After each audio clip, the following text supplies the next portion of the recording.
the Assembly will hear an address by the Prime Minister of the Islamic Republic of Pakistan, His Excellency Imran Khan. May I request protocol to escort His Excellency. I have great pleasure in welcoming His Excellency Prime Minister of the Islamic Republic of Pakistan, and I invite him to address the General Assembly. Bismillah ar-Rahman ar-Rahim. Iyyaka na'budu wa iyyaka nasta'in. Mr. President,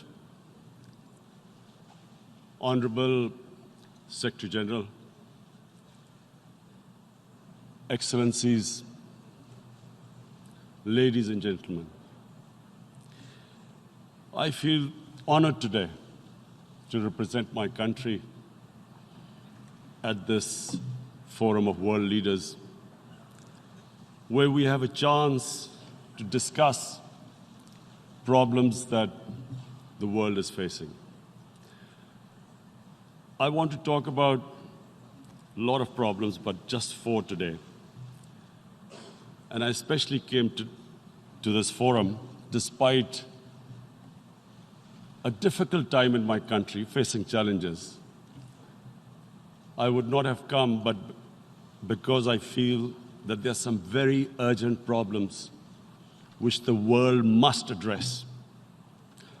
So first of all, I start with climate change. So many leaders have talked about climate change. But Mr. President, I feel that there is a lack of seriousness. Perhaps world leaders some of the leaders who can do a lot, do not realize the urgency of the situation. We have a lot of ideas, but as someone said, ideas without funding is mere hallucination. Pakistan, I'll give you start with my own country. Our country is amongst the top 10 nations in the world which are most affected by climate change. We depend upon our rivers. We are mainly an agricultural country. And 80% of the water in our rivers comes from our glaciers.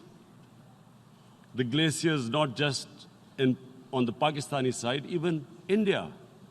The 80% of the water in Ganges and the Indian rivers also comes from the glaciers, from the Himalayan glaciers, Karakoram, Hindu Kush. And these glaciers are melting at quite a rapid pace. We detected already 5,000 glacial lakes in our mountains. And if this keeps going, if nothing is done, we are scared that humans are facing a huge catastrophe. In my country, when my party came to power in the province of KP, we planted 1 billion trees in 5 years. Now we've set ourselves a target of 10 billion trees in Pakistan. Idea being to counter the effects of global warming. But one country cannot do anything. This has to be a combined effort of the world. My optimism comes from the fact that humans, the Almighty has endowed humans with great powers. We can do anything, provided our survival instinct is stirred up. And this is really what I hope that the United Nations will take a lead in this. There must be more emphasis. Richer countries must be pushed. Countries that are responsible for greenhouse gas emissions. They must be pushed because our country contributes minuscule amount to greenhouse gases. So I feel that the United Nations must take leadership in this. My second issue for me right now is even more critical. Mr. President, every year, billions of dollars leave the poorer countries and go towards rich countries. Billions of dollars siphoned off by the ruling elites of the developing world.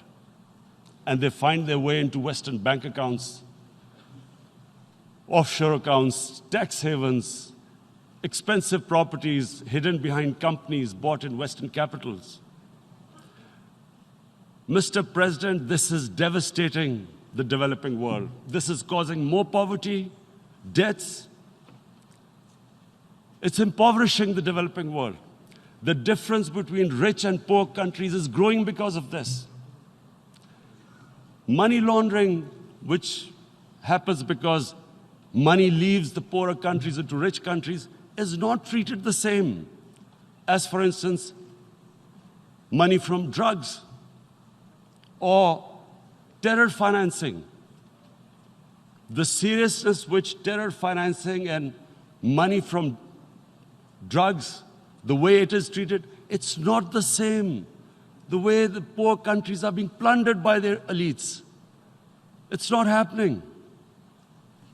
In my country, when I took charge of our government a year back, in the 10 years preceding that, our total debt went up 4 times. The debt we had accumulated in 60 years, just in 10 years, it went up 4 times. As a result, the total revenue we collected in 1 year, half of it went into debt servicing. How are we going to spend money on our human beings, 220 million people, when half the money is going into debt servicing? Because our country was plundered by the elites, the ruling elite. And easily they could get the money out. And when, Mr. President, we located properties in Western capitals bought by this money through corruption and money laundering, located the properties of these corrupt leaders, we find it so difficult to retrieve it.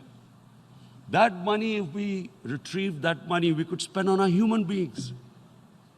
But it's so difficult. The laws protecting these criminals. We do not have the sort of money to have expensive lawyers and spend millions and millions of dollars. We need help from the rich countries. And, Mr. President, it's critical. The rich countries must show political will. They cannot allow this to happen. How can the poor countries spend money on human development, which the United Nations asks, SDG? How are we going to do it when this money can easily leave our countries? So, unless the rich countries intend to build walls to stop economic refugees coming as we see right now, they must take action.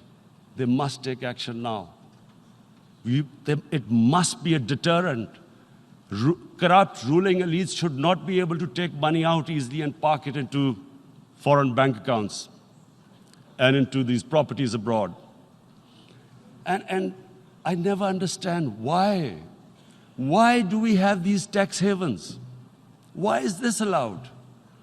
Why shouldn't rich people pay taxes? Why is it legal to have these tax havens where you have these secret accounts? Because, world is changing. The population of the world is growing. Sooner or later, you're going to have a crisis. If the poor get poorer and the rich get richer, there is going to be a crisis sooner or later. So this is my second point. I hope that the United Nations takes a lead in this. It involves the IMF, the World Bank, Asian Development Bank. They must find a way of stopping this plunder of the developing world. My third point is Islamophobia.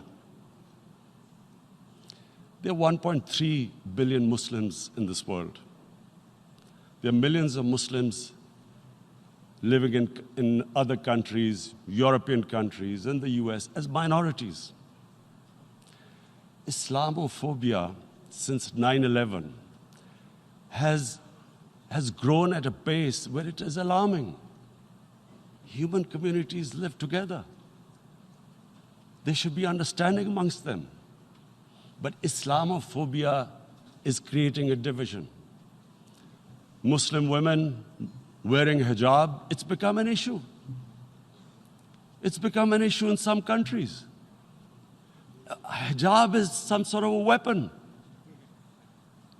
A woman can take off her clothes in countries, but she can't put on more clothes. How is this happening? Because of Islamophobia. And how did this Islamophobia start? After 9/11. And why did it start? Because certain Western leaders equated terrorism with Islam. Islamic terrorism. Radical Islam. What is radical Islam? There is only one Islam. And that is the Islam we follow of Prophet Muhammad sallallahu alaihi wasallam. There is no other Islam. Radical Islam, Islamic terrorism, what message did they send to people in the West? And why is there Islamophobia? How is a person in New York, in the Midwest, in the US, in European capital, how is he going to distinguish between who is a moderate Muslim and who's a radical Muslim? Because terrorism has nothing to do with any religion. This Islamic terrorism, Islamic radicalism, and sadly used by leaders, this has been the main reason for this Islamophobia. And it has caused pain amongst Muslims. We in Muslim countries watch this Islamophobia traveling abroad, and it's getting worse. And may I just say, Mr. President, that in European countries, it is marginalizing Muslim communities. And we all know that marginalization leads to radicalization. Some of the people who ended up as militants in Syria and other places were from marginalized Muslim communities. And my point here is that we must address this issue. I'm sad to say that we Muslim leaders have not addressed this issue either. After 9/11, when this thing came about war against radical Islam, rather than Muslim leaders trying to explain to the West that there is no such thing as radical Islam, in all human communities, they are radicals. They're liberals and rest are moderate. All human communities, Christians, Jews, everyone has it.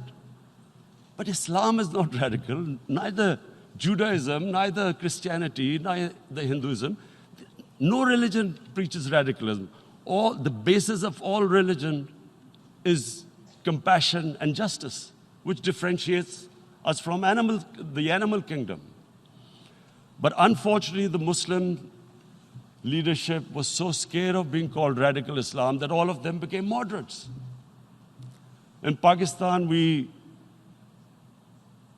were in the eye of the storm, and our government coined a phrase called enlightened moderation. No one knows what it meant. But everyone started putting on Western suits that they were moderates, started speaking. Even those who didn't know English would speak English because they were moderates. No one had a clue what it was. Because we, in the Muslim world, did not explain to the West that there is no such thing as radical Islam. One of the reasons why after 9/11, Islam was supposed to be equated with terrorism was suicide attacks. Because the 9/11 bombers did a suicide attack, all sorts of theories came up that the Muslims are involved in suicide attacks because they will get virgin in heavens. Some came up with, what about women, suicide attackers? So this bizarre thing happened. No one explained. Suicide attacks and Islam were equated. No one did research that before 9/11, the majority of suicide attacks in the world were by Tamil Tigers, who were Hindus. No one blamed Hinduism, and quite rightly. What has Hinduism got to do with what desperate people were doing in Sri Lanka?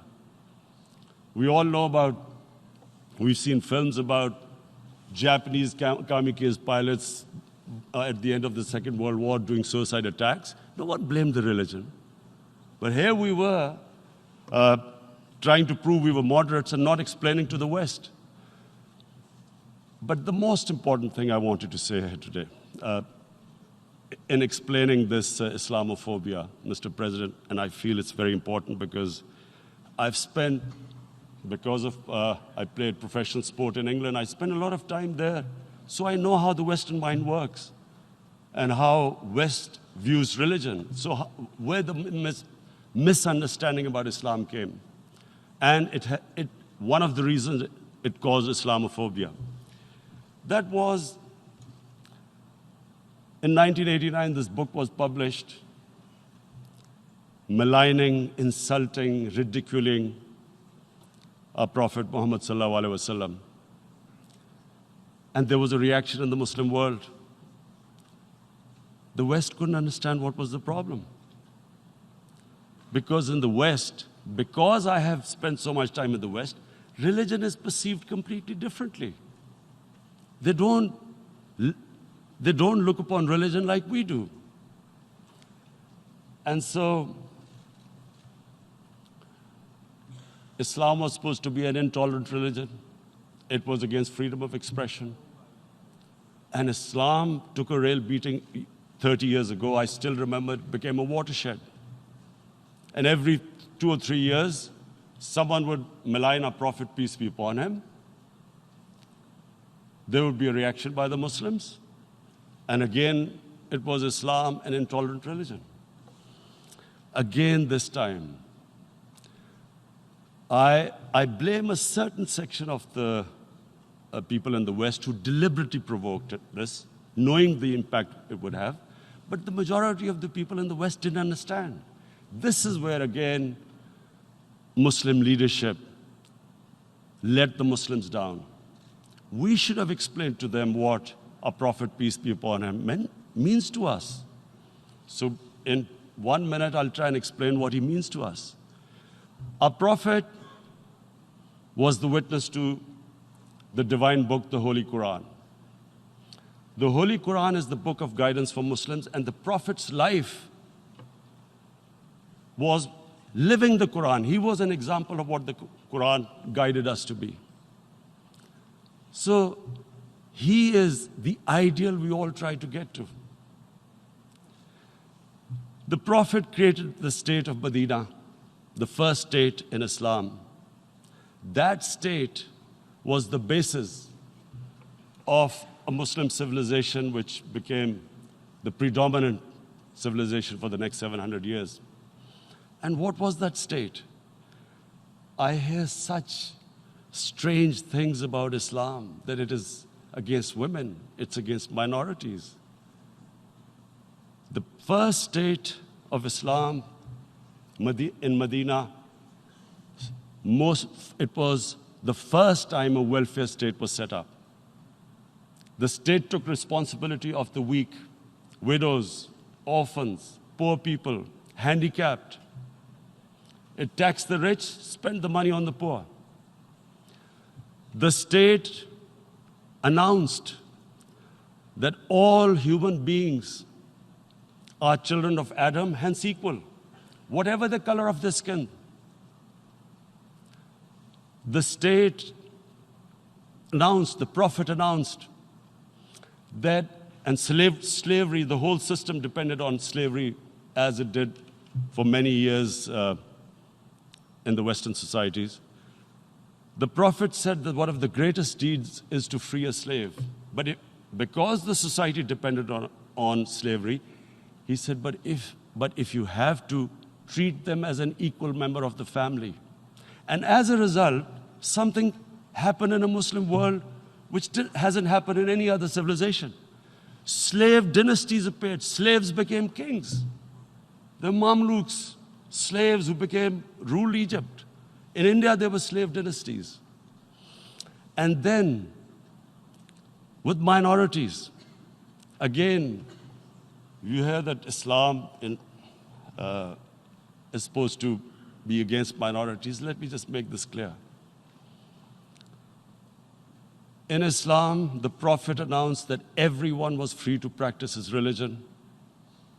It was a sacred duty to protect the places of worship of all religions. He announced that every person is equal in front of law, whatever his religion or his color. And this incredible case, and I always quote this, that the fourth Khalifa, the head of state of Medina, he lost a court case against a Jewish citizen. So, number one, it showed there was a rule of law, no one was above law. And number two, that a Jewish citizen was an equal citizen.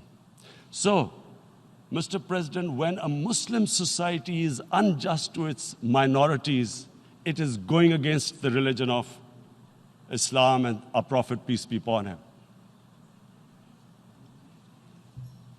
So,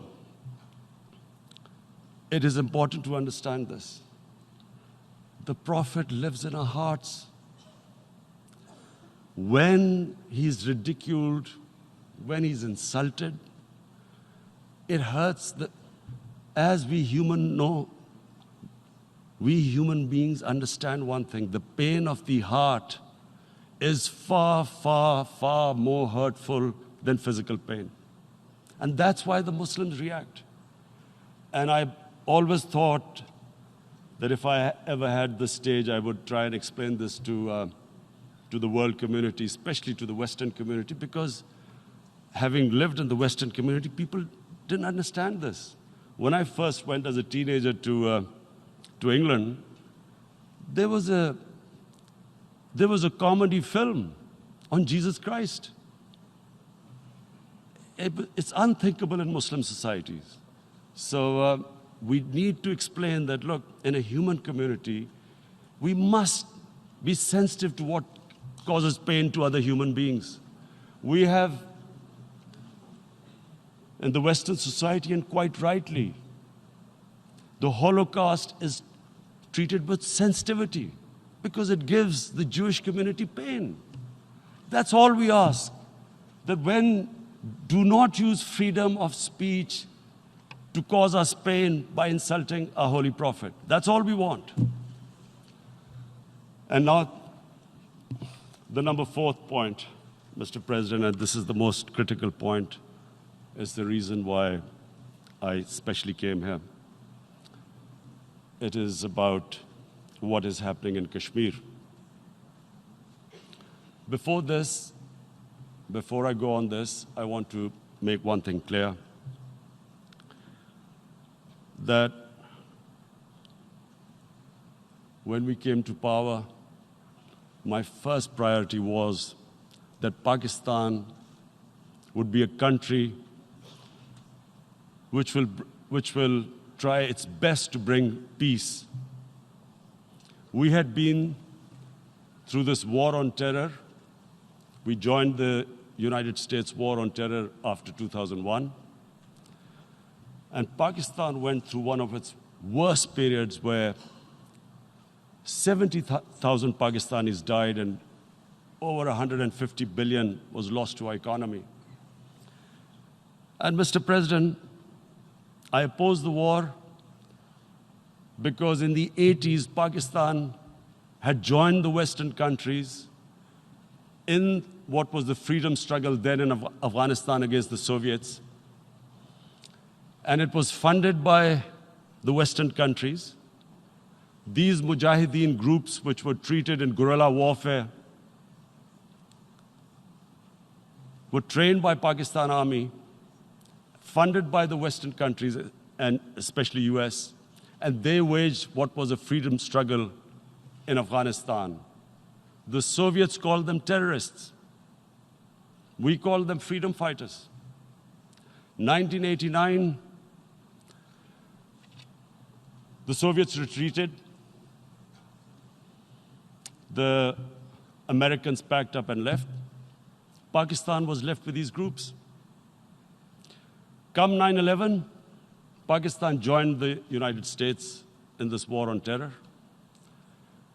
And now our government was supposed to, the reason why I opposed joining this war, because here we had indoctrinated them in jihad, meaning freedom struggle against foreign occupation. Now, because we had joined the US, and the US had occupied Afghanistan, now we were supposed to tell them that, no, this is not freedom struggle and jihad, it's terrorism. So that's why I tried to tell then government that, stay neutral, because you will have leverage over them. You will be able to control them. But if you join them, you become collaborators, and they will attack you, which is what happened. They turned against us. We went through a nightmare. 70,000 people killed in a war we had nothing to do with. No Pakistani was involved in 9/11. Taliban were in Afghanistan. Al-Qaeda was in Afghanistan. What had we to do with it? 70,000 Pakistanis died. So when we came to power, we decided that we would dismantle what was left of these groups. And this decision was taken not just by us, but by all the political parties in Pakistan. Unfortunately, they didn't implement it. So we came to power, we decided to implement it, and we dismantled whatever was left of the groups. And I know that India keeps accusing us that there are these groups there. I would like the United Nations to send observers, see for themselves what we've done. No Pakistani government would have dared to do this because it would have created strife. But we decided that there would be no militant organizations in Pakistan. So I need to give you this background and to what I'm going to say later on.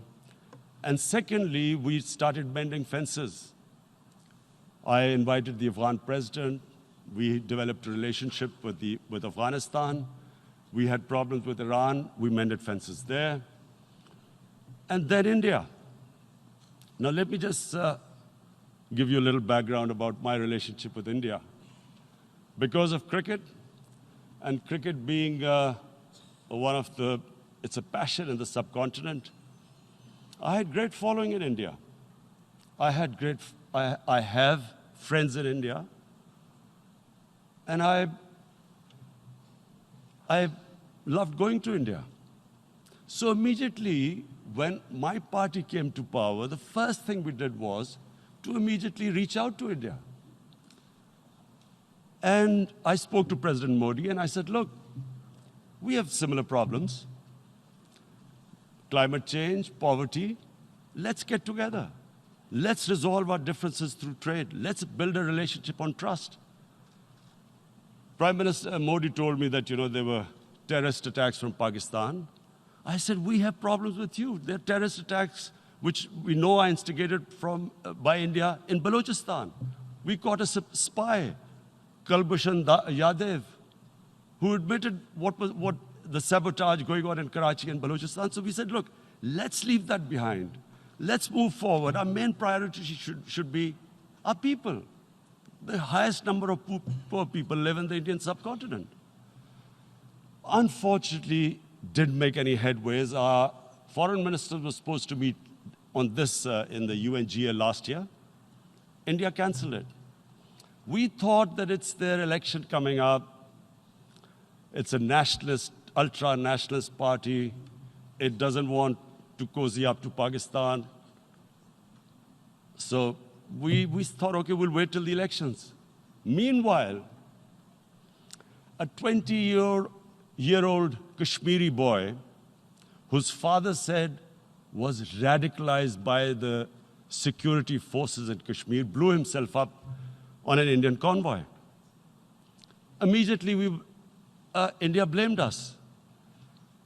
I spoke to the Indian public on television. I said, if you give us any iota of proof, we will immediately take action, because we've clamped down on these groups. Rather than sending us any proofs, they sent their jets in, they bombed us. We retaliated. A jet, 2 of their planes were shot down, 1 pilot bailed out in Pakistan. We immediately returned the pilot, saying that, look, we do not want any escalation. Rather than taking that as a peace gesture, the entire campaign, almost the entire campaign of Mr. Modi in the election was how he had taught Pakistan a lesson that jets had killed 350 terrorists. Complete lie. They had just killed about 10 trees of ours, which was quite painful given that, we are growing all these trees. He then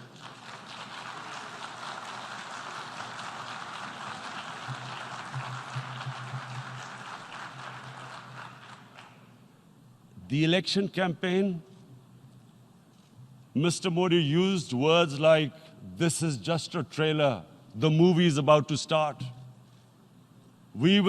I went into Pakistan and taught them a lesson. This was the election campaign. Okay, so we thought, us politicians make all these statements to win elections. So, okay, after elections, we'll get back to our normal relationship. Well, the moment the elections ended, we approached India, no response, but then we discovered they were trying to push us in the FATF blacklist to bankrupt us. That's when we realized there was an agenda.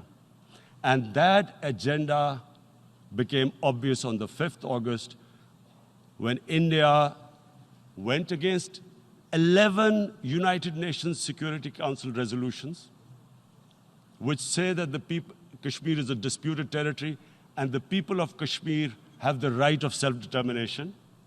They went against that. They went against Simla Accord, which is about bilateral, sorting out our differences through bilateral means, went against that. They actually went against the Indian Constitution. Illegally, they revoked Article 370, which gave Kashmir the special status. They got an extra 180,000 troops there. Total number of security forces in Kashmir now are 900,000. And they put 8 million people of Kashmir under curfew.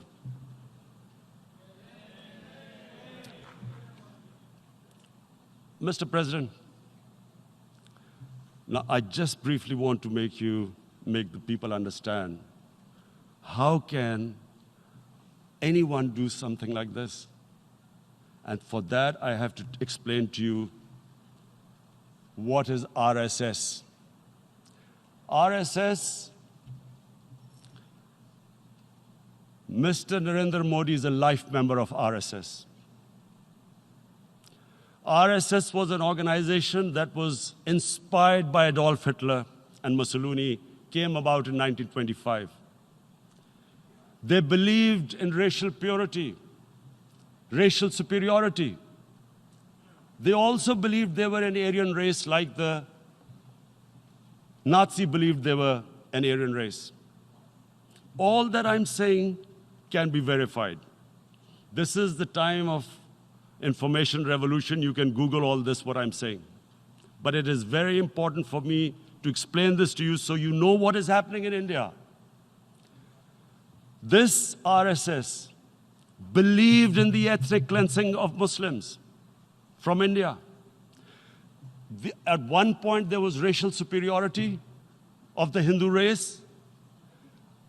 Secondly, it was hatred for the Muslims and for the Christians, because they believed that this golden age of Hindu civilization was stopped because of Muslim rule centuries back and then the British rule of India.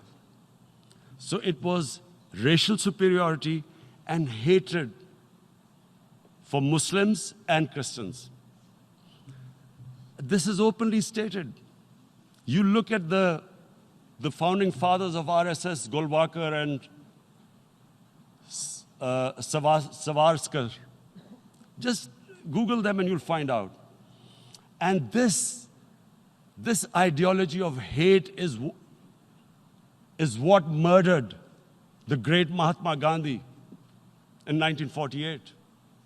It was this ideology of hate that made Narendra Modi in 2002 do a pogrom against Muslims in Gujarat when he was the chief minister. He allowed 3 days for these RSS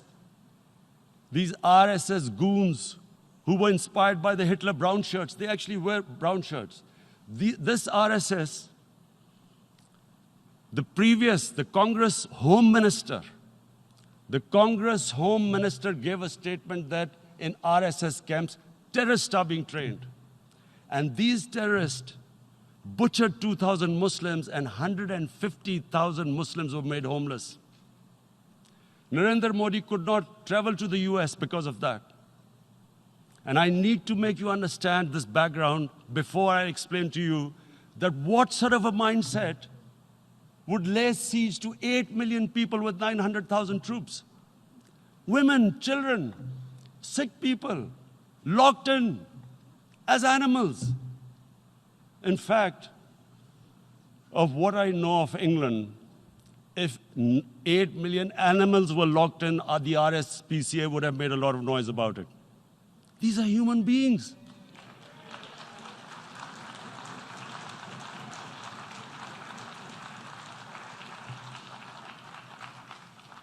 And Mr. President, what comes with racial superiority, these illusions of Aryan superior race, is arrogance. The two go together. And it's arrogance that makes people make mistakes and do stupid things. Cruel things like what Narendra Modi has done. It's sheer arrogance. And it's arrogance that has blinded him from the fact that what is going to happen when the curfew is lifted? Has he thought about it? This hasn't been thought through. What is he going to do when he lifts the curfew? Does he think that people of Kashmir will quietly accept the status quo because India has changed the constitution and taken away the special status? They'll accept that?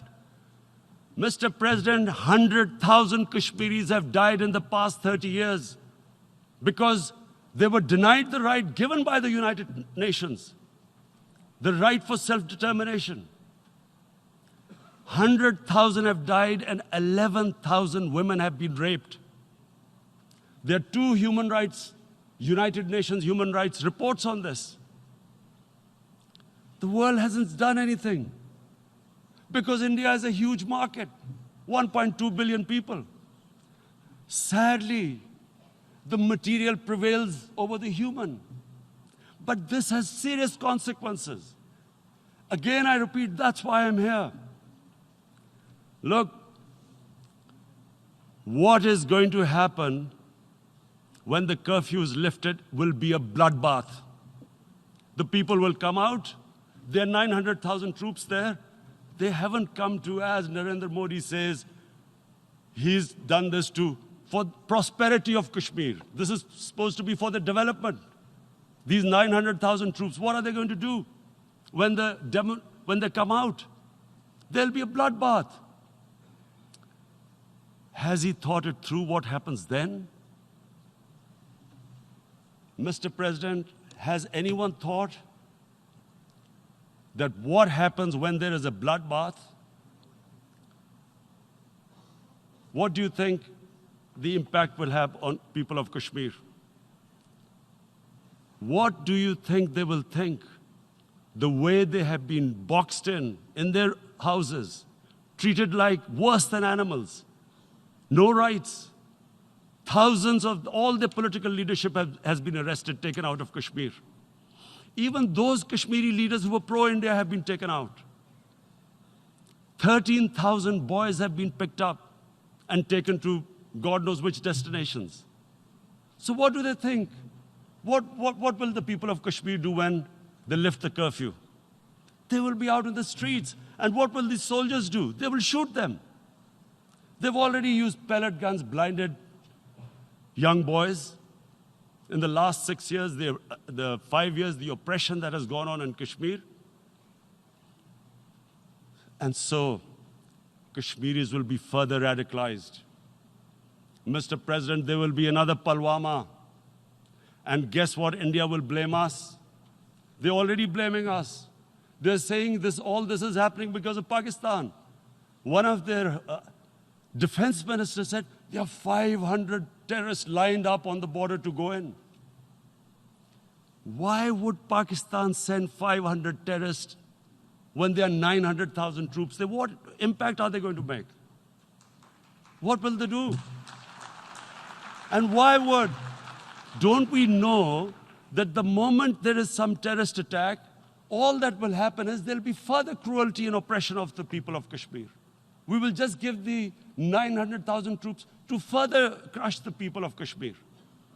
And then we'll give the Indian government an excuse that, look, Pakistan is a terrorist state, and this mantra that has gone on, Islamic terrorism. The moment you use this catchword, Islamic terrorism, the whole world turns away. No one talks about human rights. You can do whatever you want, which is what has happened in Kashmir, because they keep using this word, Islamic terrorism. And this is what they're doing right now. What do we benefit from further increasing the cruelty on the people of Kashmir? And why would we want this? But there is no other narrative left for India. As when they lift the curfew, whatever happens, Pakistan will be blamed, and there is always a danger of another Pulwama. They might come and bomb us again, and then another cycle might start. And what does Narendra Modi think that 180 million Muslims of India are thinking right now? Aren't they watching these Kashmiris stuck inside for 55 days they've been stuck in? Aren't they watching? What do you think? Don't you think that the Muslims will be radicalized in India? And I'm talking about 180 million people. And when they get radicalized, there will be some incident in India somewhere down the line. Again, we will be blamed. And I'm warning you right now, again, we will be blamed. And, Mr. President, what about 1.3 billion Muslims who are watching this? And they know that it is only happening in Kashmir because they're Kashmiri Muslims. This is not happening to Kashmiri Hindus. They know that this is happening because of their religion. So what do you think they will be thinking? What do you think the Jewish community would think if they were, forget 8,000 Jews stuck like this? What do you think Europeans would think? What do we think? I mean, any human community, if their members are stuck like that, what do you think they will think? Are we a children of a lesser God? Is it not going to cause us pain? And then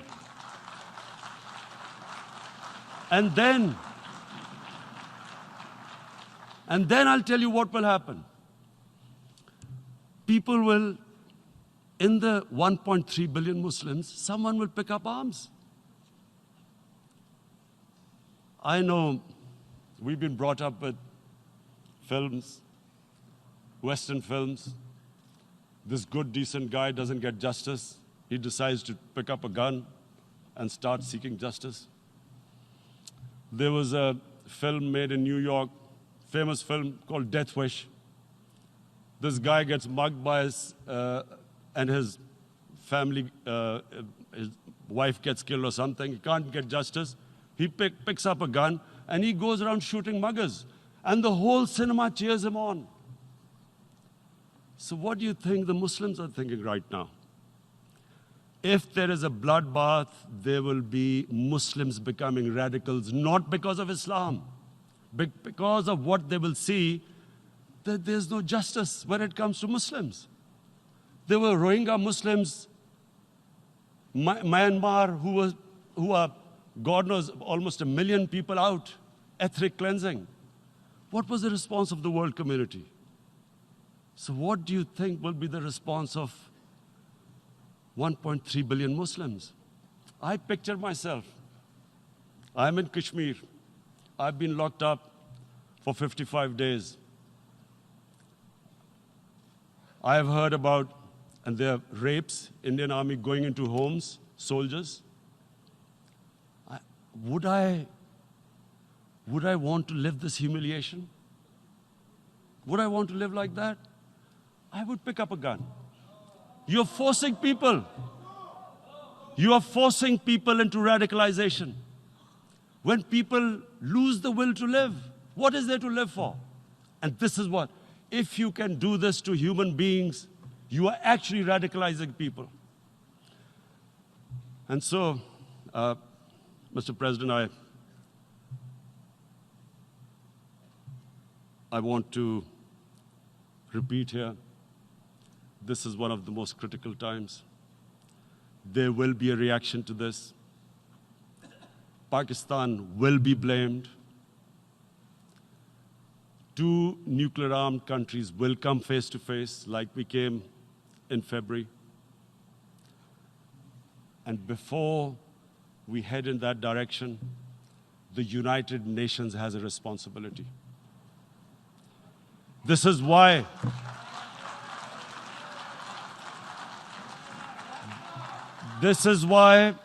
the United Nations came into being in 1945. You were supposed to stop this happening. I feel we are back to 1939, Munich. Czechoslovakia has been taken, annexed. What is the world community going to do? Is it going to appease a market of 1.2 billion, or is it going to stand up for justice and humanity?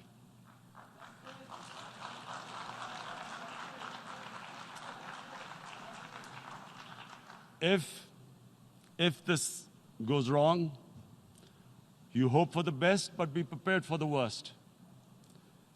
If a conventional war starts between the 2 countries, Mr. President, if a conventional war starts, and anything could happen, but supposing a country 7 times smaller than its neighbor is faced with the choice, either you surrender or you fight for your freedom till death, what will we do?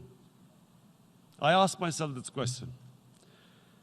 And my belief is, La ilaha illallah, there is no God but one. And we will fight. And when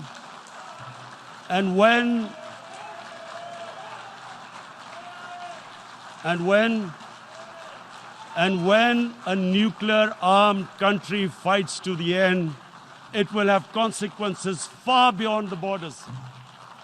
It will have consequences for the world, which is why I repeat I'm here. Because I'm warning you, it's not a threat. It's a fair worry that where are we headed? And I've come here to tell the UN, you've got to, this is a test for the United Nations. You are the one who guaranteed the people of Kashmir the right of self-determination. They are suffering because of that. And this is the time. This is the time not to appease like in 1939 appeasement took place. This is the time to take action. And number 1 action must be that India must lift this inhuman curfew, which has lasted for 55 days.